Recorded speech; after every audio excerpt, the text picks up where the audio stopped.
नमस्कार दोस्तों, आपका स्वागत है हमारे YouTube channel today news update पर। दोस्तों, अगर आप चैनल पर नए हैं तो प्लीज़ चैनल को सब्सक्राइब करें, शेयर करें और लाइक करें। दोस्तों, कमेंट सेक्शन में जाकर आप कमेंट भी कर सकते हैं। दोस्तों, नीट परीक्षा से किसे फ़ायदा हो रहा है या किसको फ़ायदा पहुंचाया जा रहा है?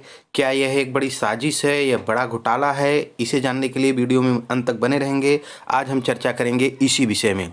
हाँ दोस्तों, नीट परीक्षा से किसे फ़ायदा पहुंचाया जा रहा है? अगर आंकड़े देखे जाए तो आंकड़ों से यह क्लियर हो रहा है कि नीट परीक्षा से एक विशेष समूह को फायदा पहुंचाया जा रहा है। जो एलीट वर्ग है, यानी जो संपन्न परिवार के लोग हैं, उनको विशेष रूप से फायदा पहुंचाया जा रहा है।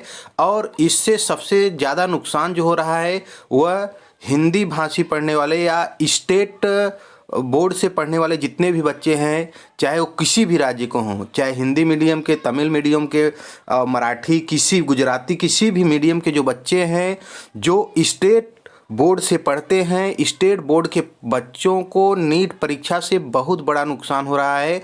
अगर आंकड़े देखे जाए तो आंकड़े से जो सीबीएसई बोर्ड के बच्चे हैं उनको बहुत बड़ा इससे फ़ायदा हो रहा है। अगर आंकड़े देखे जाएं तो पहले जो मेडिकल की परीक्षा होती थी, जो स्टेट लेवल की मेडिकल परीक्षा कराई जाती थी, उसमें अगर सिलेक्शन की बात देखें तो एमबीबीएस या अन्य मेडिकल कोर्सेज में एडमिशन के लिए जो सिलेक्शन होता था, मोस्टली अगर एमबीबीएस के लिए देखा जाए तो लगभग 70 से 80% सीटें जो होती थी वह स्टेट बोर्ड से पढ़ने वाले बच्चों द्वारा भरी जाती थी। यानी स्टेट बोर्ड के जो बच्चे रहते थे उनका सिलेक्शन 70 से 80% होता था।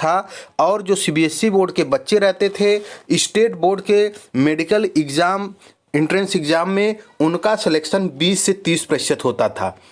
वह अलग बात है कि जो पीएमटी होती थी ऑल इंडिया लेवल की, उसमें सीबीएसई बोर्ड के बच्चों का सिलेक्शन ज़्यादा होता था। लेकिन जो स्टेट बोर्ड का एग्ज़ाम होता था, स्टेट मेडिकल बोर्ड कराता था, उसमें स्टेट बोर्ड के बच्चों का सबसे ज़्यादा सिलेक्शन होता था, 70 से 80%। लेकिन जब से नीट परीक्षा आ गई है, अगर पिछले 4-5 सालों का, 6 सालों का जब से नीट परीक्षा हो रही है, तब से आप आंकड़े देखेंगे तो स्थिति बहुत उल्टी हो गई, ठीक उलट हो गई है।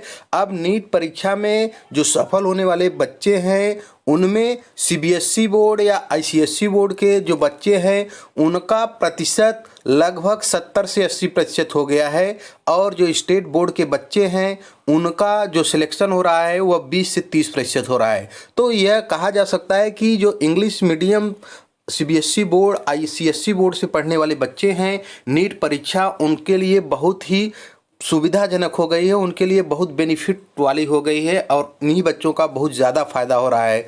और हिंदी मीडियम के जो 20 से 30% बच्चों का सिलेक्शन हो रहा है, उसमें से मैक्सिमम बच्चे ऐसे हैं जो कोचिंग करके 3-4 साल कोचिंग करते हैं, उसके बाद उनका सिलेक्शन हो रहा है। तो एक तरीके से यह कहा जा सकता है कि जो एलीट वर्ग है, जो शहरों में रहने वाला एलीट वर्ग है, उसके लिए स्पेशली कहीं यह नीट परीक्षा तो नहीं कराई जा रही है। नीट परीक्षा का सबसे बड़ा फ़ायदा उन्हीं को मिल रहा है।